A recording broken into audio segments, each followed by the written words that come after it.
ভগবান বন্ধুরা, আজকে ভগবানকে অর্পণ যা করেছি তা দেখাচ্ছি বন্ধুরা।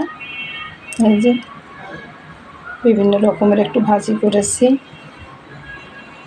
একটু বুন্দিয়া, মিষ্টি, আম, টক, একটু দম, ওল কচুর দম, তারপরে বেশ সবজি আর কি, বেশ ডাল, বেশ সবজি না ভুল বলতেছি বন্ধুরা। সেই নিয়ে আজকের গোবিন্দের প্রসাদ।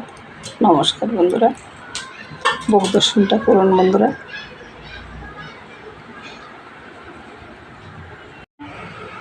হরে কৃষ্ণ কৃষ্ণ কৃষ্ণ হরে হরে, হরে রাম হরে রাম, রাম রাম হরে